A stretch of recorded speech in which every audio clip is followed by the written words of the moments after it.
How do we multiply together complex numbers?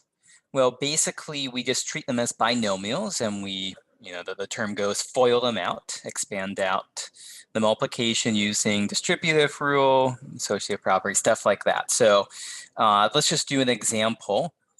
If I were to want to multiply 1 minus I times minus 3 plus 2I.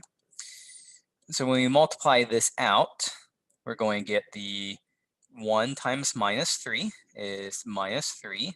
Then we're going to get minus I times minus 3 is plus 3I. And then 1 times 2I is plus 2I. And then negative I times 2I is minus 2I squared. But of course, we know from before that we're defining I squared to be -1.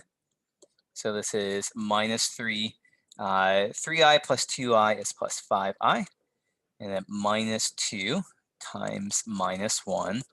And so this ends up as 2 minus 3 is minus 1 plus 5I.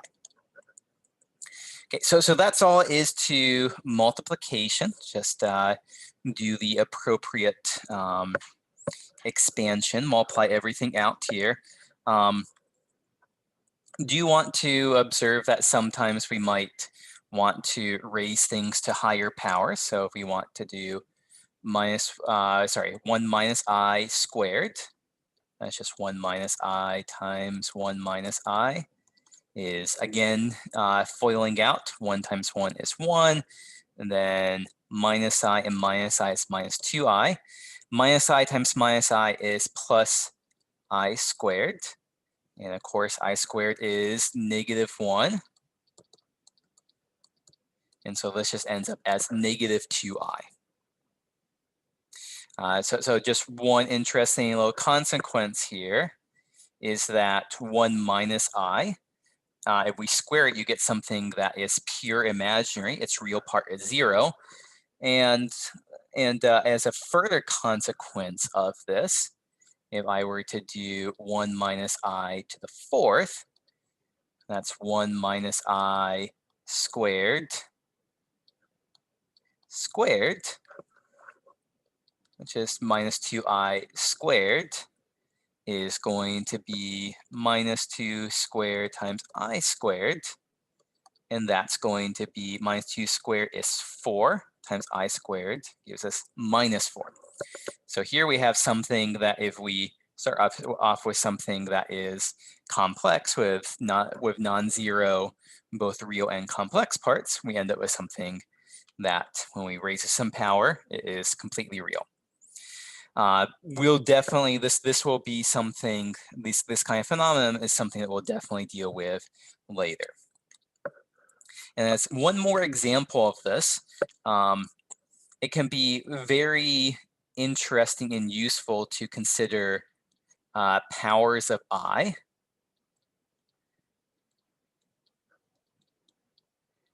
So let me calculate out I raised to different powers. So like I raised to the first power is I. I squared is -1. I cubed, well, we can find that by doing I to the first times I squared. So that's -1 times I. So -I.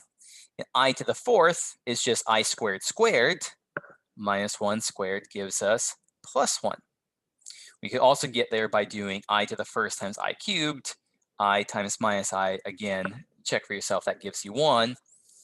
And we also work with the convention that any non-zero number raised to the 0th power gives us 1. And so what happens is that a little bit of thought should convince us that this pattern goes on forever. So we go 1I minus 1 minus I, 1. I to the 5th is I to the 6th is -1, I to the 7th is minus I. And if I just, how many terms do you want me to write down here? It's just always going to go 1I minus 1 minus I. Let me maybe use some colors here. So anytime we're raising I to a power that's divisible by 4, 0, 4, 8, we get 1. Anytime we raise I to a power that when we divide it by 4, we get remainder 1, like 1 and 5 and 9, we get I.